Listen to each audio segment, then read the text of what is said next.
Welcome to another episode of Band Director Bootcamp, the podcast with productivity and wellness tips for busy band directors. I'm your host, Lesley Moffat, and I'm really grateful to be sharing this platform with you. As busy band directors, we know you don't have a lot of time to watch lengthy professional development webinars, so we share 20-minute tidbits with takeaways you can use to support you in this awesome profession in a healthy way. And today we have an encore performance here, encore interview with Bart Roberts, because Bart was here talking about some wellness tips and his personal journey and how he has managed to take care of himself and his health so that he can continue in his profession in a healthy way. But then I put a plea out. I said, hey, I need people with some productivity tips specifically. And Bart reached out and said, I'll help you out, Lesley. So he's here today. Thanks, Bart. You're welcome. I'm honored to be back. Hey, we trombone players have to stick together, don't we? Yeah, exactly. And Bart's going to share two specific student organizational tips that have really contributed to his students, like taking ownership of some of their own stuff and the success that it's had with eliminating the students who have to constantly interrupt rehearsals with, where's my music? What's going on? So they can actually spend time practicing the music. And they've saved a lot of time and frustration. And he's like, I didn't really invent this, but I'd like to share. And so he told me about it. I said, yes. So here we are.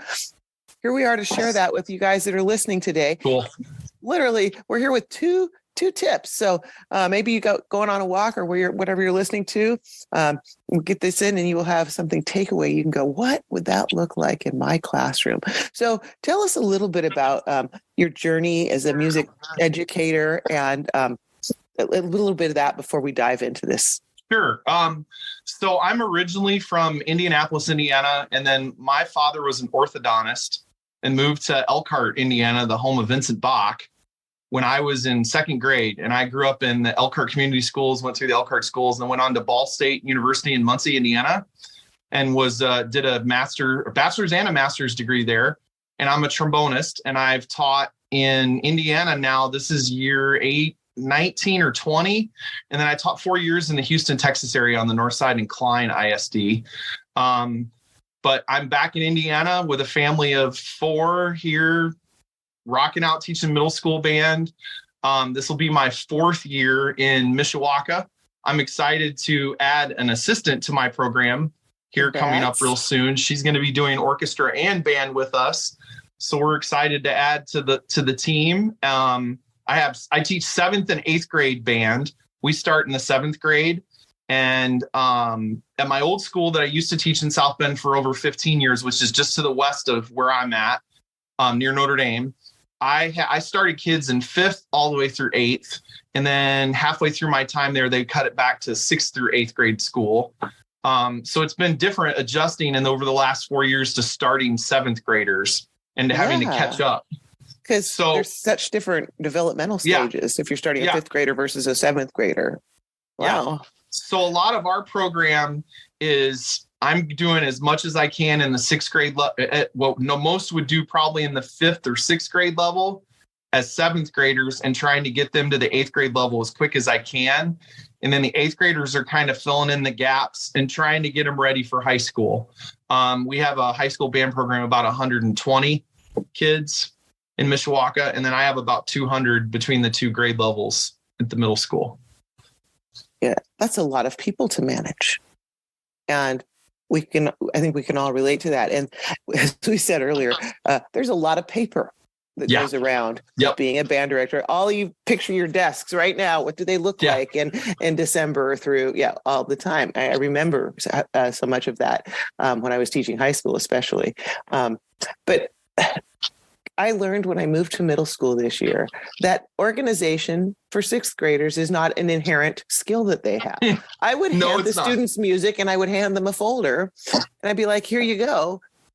I don't think most of them made the connection that the music was supposed to go into the folder. But I didn't make that discovery till well into the school year when everybody's stuff was in their backpacks or not in their backpacks and wrinkled up or wadded up. And, what do you mean we needed it again the next day kind of thing. And so maybe you'd experience some things like this, perhaps. Actually, I know you probably did. So I want you to talk to us about, you're going to tell us a couple of things that you do now that help, but tell us a situation that kind of led you to creating some systems. So about 7 or 8 years ago, maybe longer, I felt like I was overwhelmed by the amount of sheet music that I was having to manage. I was doing, at one point, had 3 grade levels to manage, and I had different levels of different pieces of music, plus all the fundamental things we do, scale sheets, rhythm sheets, theory sheets. I felt like things were out of control. I'd have 50 piles with everything binder clipped laying on a table. I would start the day with a 7th grade pile, 8th grade pile, 6th grade pile, and they'd be pretty organized. And by the end of the day, it was like everything was everywhere. Mine were all crisscrossed piles. That was exactly. my organization system. Never. It was just a mess. And so one night I went home, and I'm going to give a lot of credit for the file box idea to my mom. My mom managed my dad's ortho practice he was an orthodontist in the Elkhart area for 30 years. And she said, have you ever thought about keeping those in a file folder box? I was like, no. So we went out and bought a black tub that could hold file folders and just the sticky tabs to label everything. So I started labeling every piece of everything we had. And I'd have, like, this past year, I think I had 20 folders or 25 folders going at a time. And and everything would go in there. And in my classroom, I use a timer on the screen so kids know when they come in, how much time they have to set up. And I tell them that's preparation time. And I started doing that probably 15 years ago. And like during that time, you can come get music out of the tub, which that's where the tub thing started to develop. Or during class, you could go get something out of the tub rather than, Mr. Roberts, can you get me this piece of music? Because I found myself stopping class multiple times. And at the time I was teaching 40-minute periods and getting interrupted 10, 15, 20 times for various things. And a lot of the time it was sheet music, or I don't have that scale sheet, or I don't have, because a kid was out or a kid was in. And I taught a really transient school. So kids were in and out all the time. And I think we all deal with that a lot. They're in and out for many different things. And I started this file box thing. Well, then when I made my move to the school I'm at now, one of my colleagues, they had used, the colleague that I teach with, the high school director, they had used 3-ring binders.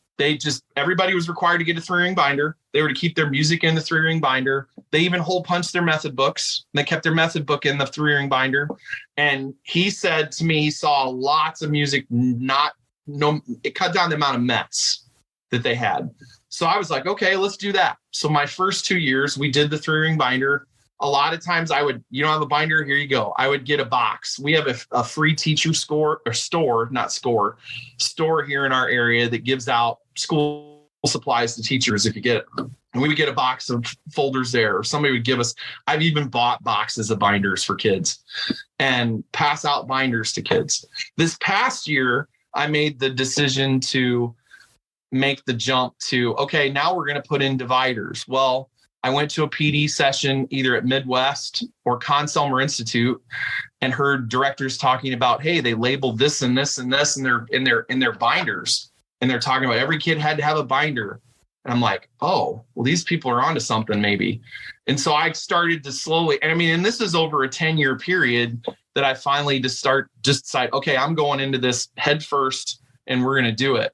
So this past year, we had 4 sections in our binders where we had fundamentals, music theory sheets, rhythm charts, and our sheet music. And I told the kids, that's where everything goes. We ran into problems when I would have solos. We ran into problems when they would not know where to put stuff. So we had to kind of figure that out. This summer, that's something I'm kind of starting to think about. How do I want to reorganize this? How do I want to replan it? And I think this is ever evolving. I went to another PD session with Robert Herrings from Austin, Texas. He was talking about binders and how they had multiple sections. And that spurred me to do some digging. And I started looking online at band binders. I typed in band binders or different things to see what I would find. And I found some sessions at different conferences where they're talking about, okay, these are the things we put in our binders. They even have pencil pouches.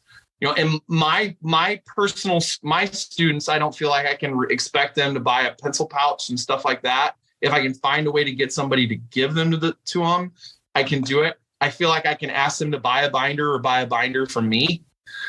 And as long as I provide the divider tabs, I feel like I'm okay. So this coming year, I'm going to try to jump to where have 5 to 7 sections, maybe. I'm still not sure. We were even talking about this before we started recording. I'm not really sure exactly where I want to go with it. We're adding a director to our team, and I kind of want to give her some ownership in this decision-making process too. And I've even asked some kids, because we teach lessons in the summer, and I've asked a few kids, hey, what would help you be more organized? And these are the kids that are like, hey, I want to take lessons. I want to do this. I'm trying to give them some input in the situation, because then when it comes down to it, it's their group.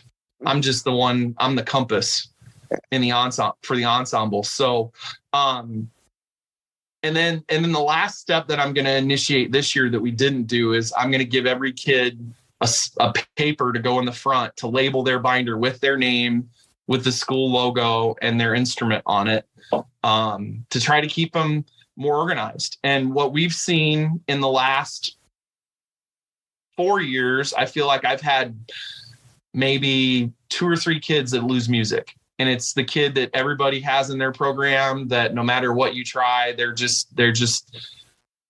it takes them a little bit longer to get to the point where they get it.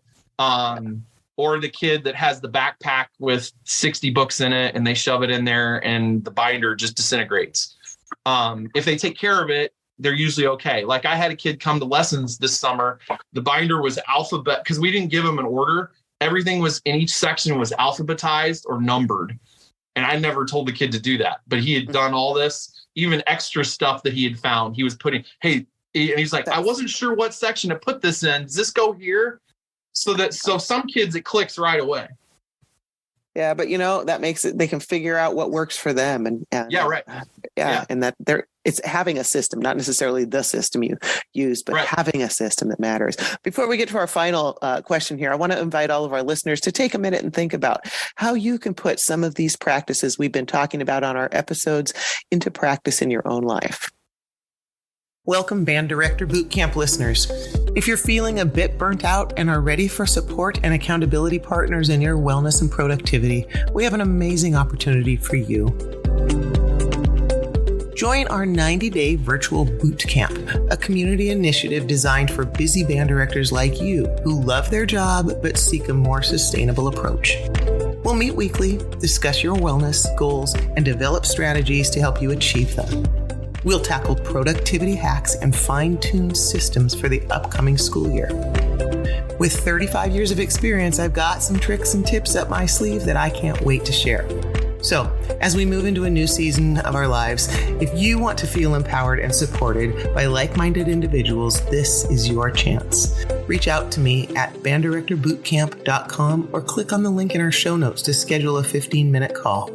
Let's ensure this is the right fit for you, get you signed up, and embark on this wellness journey together. Because together, we rise. All right, we are back with Bart Roberts for one final question. And Bart, I want to ask you, you talked about the file box and the 3-ring binders, and then you said, and I hope everybody heard this, that this process wasn't overnight and you're constantly refining it. So how about the teacher that goes, oh my God, I understand having the crisscross papers or the pile for each class, and it's a hot mess by the end of the day and nobody can find anything and blah, blah, blah. How do they can't fix it all by tomorrow. Could you give us kind of an idea of your suggestion for where to start? What steps would you do first and second? The first thing I would maybe do is get that box and file folders and make $25 and buy that box and organize it. Or if you can find, we have in our band room, it's like, I think it's out of a doctor's office, to magazine tray where you can drop magazines in it. Find some system where that music is in some kind of, where it's not just loose. I actually used file cabinets. I had one file cabinet per class, and it was just labeled on the front which class was which. If they were absent, they opened it and boom, it was there. Some kind of way to restrain it so that it just doesn't get chaotic. Yeah. And then, even as we're talking about this, I'm thinking about how can I get my kids more ownership in helping this organization. One thing I heard recently was people have missing music and they have a kid that's the librarian. I think you've maybe even had somebody on a previous episode talk about this. Have that librarian kid, hey, try to get the kids involved in those situations. But I would bite off small bits of it. Do what you feel comfortable and but I think the file box is something you could do in one evening. And that reduces the visual clutter in your classroom right away, which is so helpful for all of us who are distracted by it. And our students, when it's visually cluttered, our brains get more cluttered. So that will have the biggest bang to start with. What would you do next? Probably get everybody to put their music in a binder. If I can get everybody to get some kind of 3-ring binder. I know that music stores all across the country. Go ahead. Oh, I was going to say, PTA always wants to give away money for grants. That's perfect for them. It's something so that students can keep their music accessible. Every kid has a way to hold on to it, to this resources we've already invested in, keeps them there.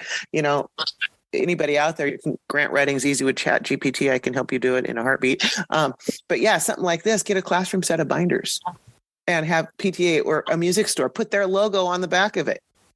And I know there might be some of you that are concerned about, okay, well, what about not photocopying something? What about this? What about it?